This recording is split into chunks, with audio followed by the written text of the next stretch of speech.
Pada zaman dahulu, tinggallah sepasang suami istri di pinggir pantai di daerah Pekaitan bagian Siapi-api.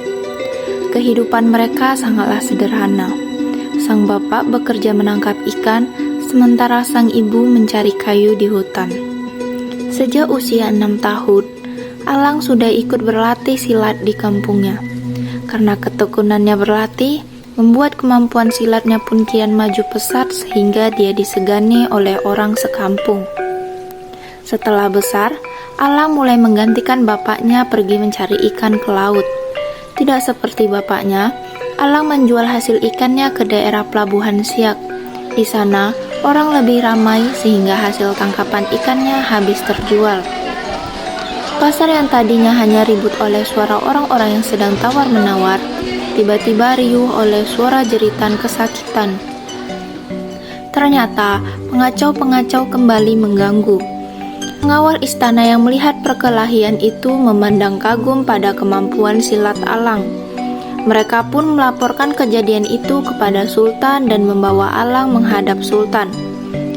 Mendengar titah Sultan, senanglah hati Alang. Keinginannya untuk mengubah nasib dari penangkap ikan seperti bapaknya atau pencari kayu bakar seperti ibunya terkabul sudah. Alang yang rajin dan pintar bersilat membuatnya semakin dipercaya oleh Sultan. Suatu hari, Sultan menyuruhnya menghadap. Oleh karena itu, Sultan memerintah Alang dan para pengawalnya untuk mengusir bajak laut itu. Pertempuran itu memakan waktu 2 hari 2 malam. Akhirnya, bajak laut yang merasa terdesak melarikan diri dengan kapalnya. Berita kemenangan Alang diterima oleh Sultan dengan sukacita.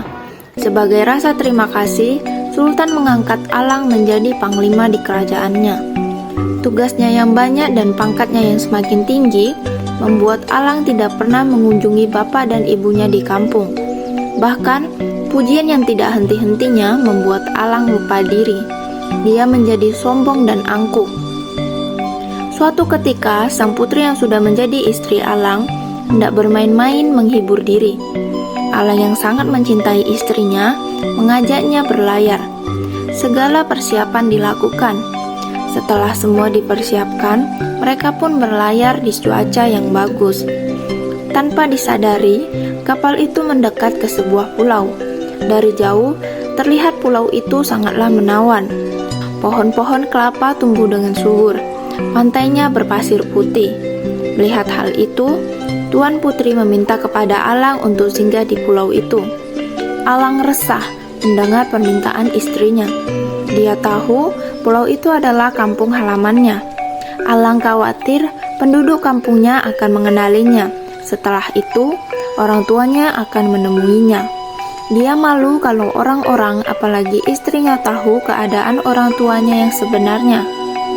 Penduduk pulau itu terheran-heran melihat beberapa kapal yang sangat besar dan bagus singgah di pulau mereka. Orang-orang masih ramai memandangi kapal-kapal itu. Hal itu membuat orang tua Alang mengalami kesulitan untuk mendekat ke kapal. Mak dan bapak Alang terkejut mendengar bentakan Alang itu. Mereka tidak menyangka Alang akan lupa pada mereka, orang tuanya sendiri. Bapak dan Mak Alang tidak menyangka Alang akan menolak kehadiran mereka, padahal mereka sangat menantikan saat pertemuan dengan anaknya. Mereka mengayuh perahu kecil mereka ke pantai. Air mata Mak Alang jatuh bercucuran. Hatinya sakit diperlakukan seperti itu oleh anak kandungnya sendiri. Sesampainya di pantai, Mak Alang memandang kapal anaknya yang sangat megah. Dilihatnya, Alang masih berdiri di atas anjungan dengan angkuhnya.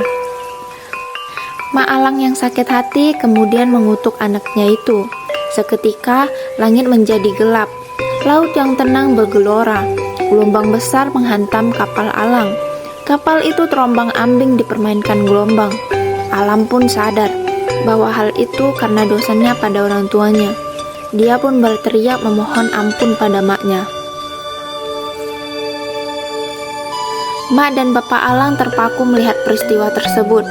Mak Alang tersadar bahwa peristiwa itu akibat kutukannya pada Alang. Dia menangis sekeras-kerasnya. Dia menyesal telah mengutuk anaknya. Tanpa diduga, kapal besar yang terlungkup itu perlahan berubah menjadi sebuah pulau. Melihat hal itu, Ma dan Papa Alang bergegas masuk ke dalam perahu kecilnya. Mereka mengayuh perahu itu kepada pulau yang baru. Mereka berharap akan menemukan Alang di pulau itu. Akan tetapi, ketika mereka hampir sampai di pulau itu, tiba-tiba perahu mereka dihadang sebuah gelombang yang cukup besar. Tenaga mereka yang sudah lemah tidak kuasa mengendalikan perahu itu dan akhirnya terbalik.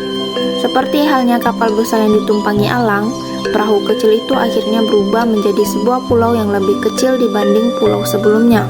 Pulau besar itu dinamai Pulau Halang Besar, dan pulau yang lebih kecil dinamai Pulau Halang Kecil.